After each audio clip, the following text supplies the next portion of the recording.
Bonjour à tous les amis, j'espère que vous allez bien, c'est Yota et aujourd'hui je vous retrouve pour encore un nouveau point météo sur la fameuse descente polaire qui va nous concerner donc la semaine prochaine, donc d'ici quelques jours, hein, elle va arriver assez vite maintenant, hein, on se rapproche de plus en plus de l'échéance. Et donc les amis, dans ce point météo, on va entrer beaucoup plus dans le détail, hein, parce que bah, là on commence à être à peu près calé finalement sur ce qui va se passer, hein.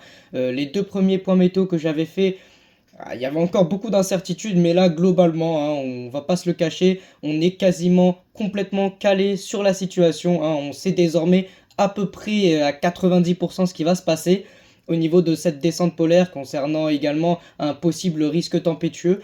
Donc voilà, donc dans ce point météo, je vais me servir de trois modèles différents, trois modèles qui sont assez performants sur Météo Ciel. Donc le modèle CEP, hein, comme d'habitude, hein, mon modèle préféré, hein, celui que je considère comme le plus précis dans ses prévisions.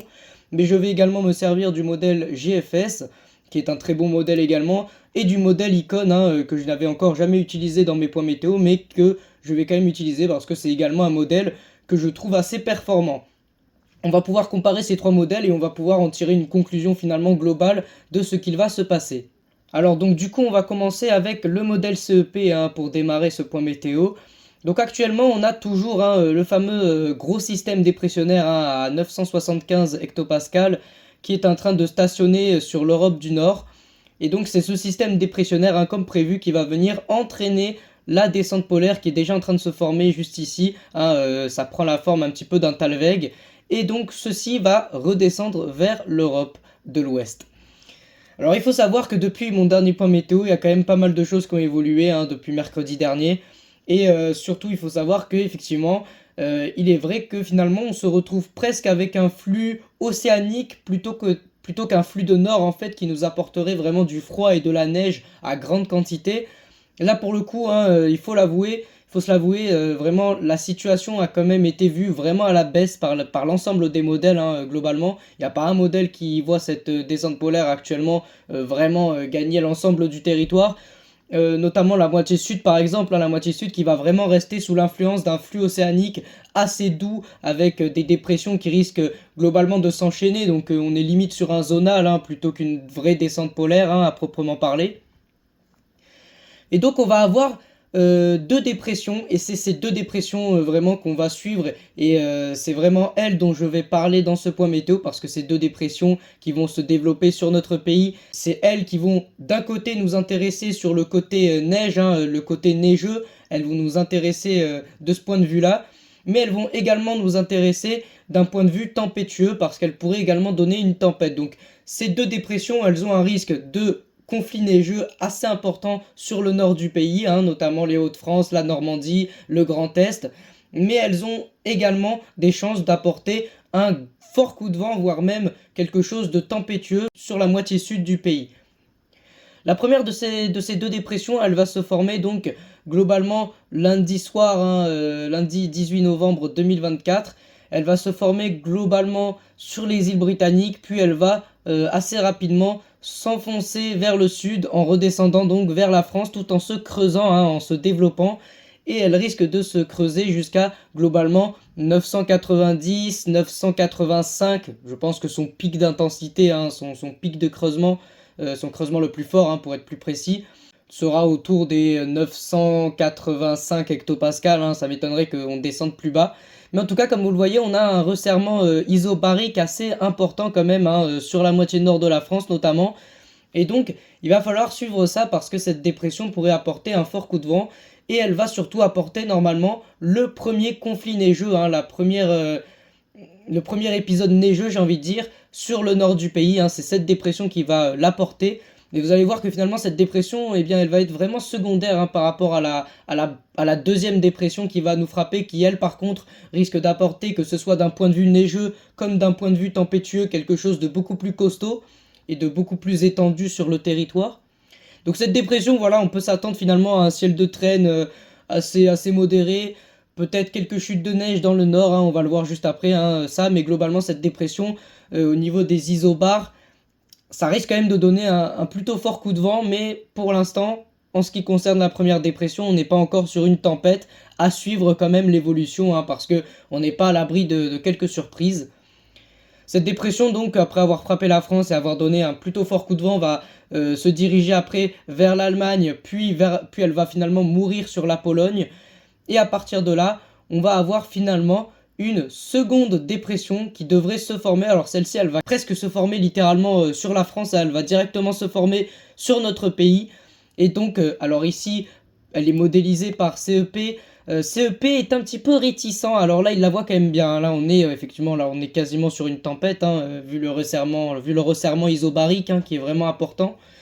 Mais CEP, sur ses derniers runs, il est quand même un petit peu réticent concernant cette dépression. Il a un petit peu du mal à vraiment voir quelque chose de concret, de vraiment tempétueux et de très neigeux, hein, finalement.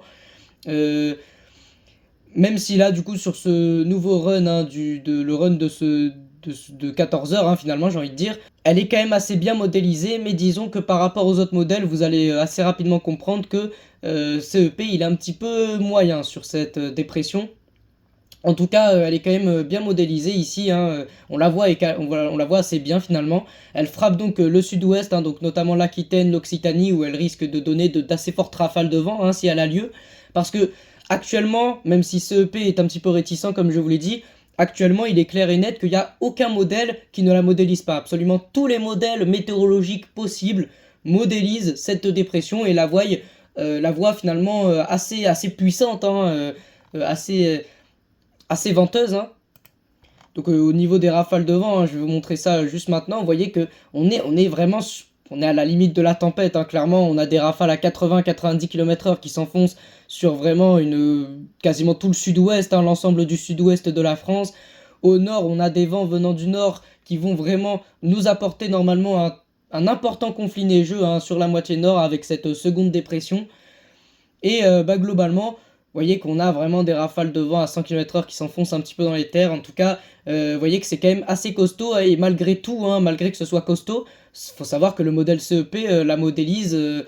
C'est le modèle qui la modélise finalement la plus faible, hein, cette dépression, hein, il la voit la moins puissante, hein, CEP. Donc à présent, on va passer au prochain modèle, donc le modèle GFS, hein, qu'on va voir un peu plus rapidement quand même, hein, parce que globalement c'est la même chose qui est annoncée. Donc pareil, hein, on a la première dépression qui se développe. Alors sur GFS, cette première dépression est beaucoup plus faible, hein, par contre que sur CEP. Elle se creuse beaucoup moins, elle est aussi vue un petit peu plus au nord, hein, du côté, même au-dessus du Luxembourg, hein, d'ailleurs, même au-dessus de la Belgique, hein. Là, j'ai l'impression que le cœur dépressionnaire est au-dessus de la Belgique, hein. Limite, ça passerait plus du côté de la Manche, hein, j'ai envie de dire. Et pareil, hein, elle se développe et puis après, elle vient mourir sur la Pologne. Sur le modèle GFS, cette dépression est donc vue un petit peu plus faible, elle apporte moins de vent mais également moins de neige, hein, que sur le modèle CEP. Et par la suite, là par contre, vous voyez que le modèle GFS, lui par contre, il voit la seconde dépression beaucoup plus puissante, hein, que sur le modèle CEP. Déjà, pour commencer, le modèle GFS voit la seconde dépression se former quasiment en marge d'un petit système dépressionnaire en fait, et puis après elle vient passer par-dessus l'anticyclone des Açores pour finalement venir exploser sur la France. Donc, vous voyez que là, par contre, sur le modèle GFS, pour moi, on est très clairement sur une tempête, hein. Là, pour le coup, on peut pas mieux faire, hein. Là, vraiment, c'est des rafales clairement à 120 km/h, voire même 130 km/h sur les côtes, et des rafales à 100 km/h dans les terres, hein, avec un tel resserrement d'isobars, hein. Les isobars, je le rappelle, c'est ces lignes blanches, hein, et ça nous permet de déterminer le vent, mais également les pressions d'une dépression, sans mauvais jeu de mots, hein. Et donc, là, pour le coup, on est vraiment sur une dépression qui se creuse énormément, qui vient apporter une plutôt bonne tempête, hein, on va pas dire une forte tempête non plus, mais une tempête quand même costaud, hein, sur la France. Une belle tempête, hein, j'ai envie de dire. Et donc, effectivement, hein, au niveau des rafales, vous voyez, on est effectivement sur une tempête quand même assez développée, hein. On a des rafales à 100 km/h sur quasiment une moitié du pays, hein, limite, hein. Vous voyez que c'est quand même très étendu, hein, par rapport au modèle CEP. Même si sur les côtes, on se limite à des rafales à 110 km/h, hein, à mon avis, là, vu la modélisation de GFS, en réalité, ce serait plus du 130 km/h sur les côtes et du 100 km/h, effectivement, dans les terres. Mais en tout cas, c'est une belle tempête qui est modélisée par GFS. Et alors là, du coup, vous allez tout de suite le voir. On va voir la neige. Et là, vous allez tout de suite voir la différence. Donc déjà, vous voyez la première dépression au final qui n'apporte pas grand-chose finalement. Vous voyez, on attendait vraiment quelque chose de concret au niveau des chutes de neige avec cette première dépression qui devait vraiment amener à une ligne de grains, qui devait amener de fortes chutes de neige. Et finalement, vous voyez que cette première dépression, la neige se limite en Allemagne finalement. Et côté français, on n'a pas grand-chose. Ça, c'est une certitude.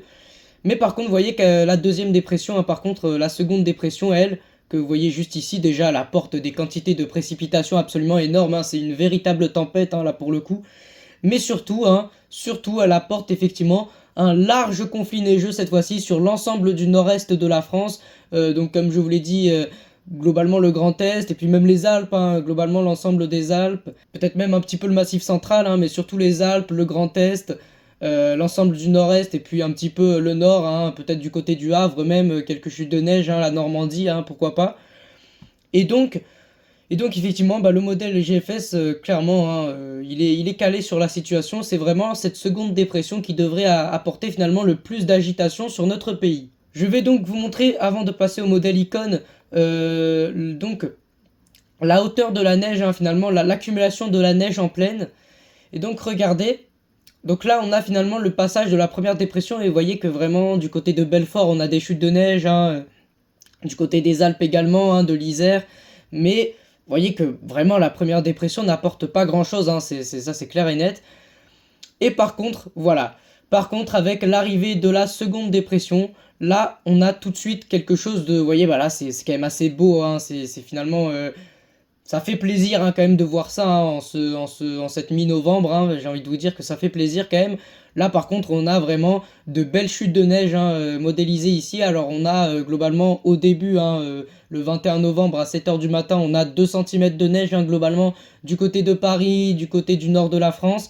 On a 2 cm de neige du côté de l'Île-de-France. Et puis vous voyez que par contre après en s'enfonçant vers le nord-est, là on a jusqu'à 5-6 cm de neige qui s'accumulent au sol. Donc c'est quand même quelque chose, c'est une situation quand même assez intéressante qui va concerner notre pays si ça se produit bien évidemment. C'est une accumulation neigeuse assez intéressante qu'il va falloir suivre sur ces prochaines heures et même ces prochains jours. Mais en tout cas, s'il faut retenir quelque chose pour l'instant, c'est clairement que c'est la deuxième dépression à la seconde qui risque d'apporter vraiment le conflit neigeux plus la tempête. Et donc finalement, cette première dépression ne serait qu'un avant-goût, j'ai envie de dire, de ce qui va vraiment se passer dans la semaine. On va concrétiser ce point météo avec le modèle Icon, qui pareil donc modélise le gros système dépressionnaire sur la Norvège. Puis donc il modélise la seconde dépression qui pareil, alors par contre là vous voyez ça passe plus au sud, là pour le coup le modèle Icon modélise la première dépression assez forte, oui, on est sur un vraiment très très gros coup de vent là, un coup de vent qui risque de donner des rafales à 80-90 km/h si bien évidemment on en croit le modèle Icon. Donc le modèle Icon qui voit également donc la première dépression qui est quand même assez virulente sur ce modèle là. Et donc j'imagine bien évidemment que voilà, il modélise également la seconde dépression qui est également assez puissante également sur le sud-ouest. On va zoomer sur la France afin d'avoir un petit peu plus de détails du modèle Icon.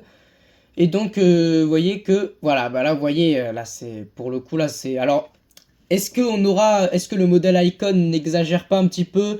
Je vais être honnête avec vous, je vais être vraiment honnête avec vous. Je pense que le modèle Icon, il exagère un petit peu quand même, au niveau des précipitations et même au niveau de la neige. Ça m'étonnerait qu'il y ait de la neige étendue sur une si large partie du territoire. Vous voyez par exemple, si la Bretagne prend de la neige, c'est pas impossible, c'est pas impossible, je vous le dis clairement, c'est même possible d'ailleurs, mais ça m'étonnerait que la Bretagne prenne vraiment d'importantes chutes de neige par rapport à là où la descente polaire va plutôt passer, ce sera plutôt sur le nord-est de la France. Et donc vous voyez que clairement vraiment c'est pareil, c'est cette seconde dépression qui vient donner le plus gros, que ce soit en termes de vent ou en termes de neige.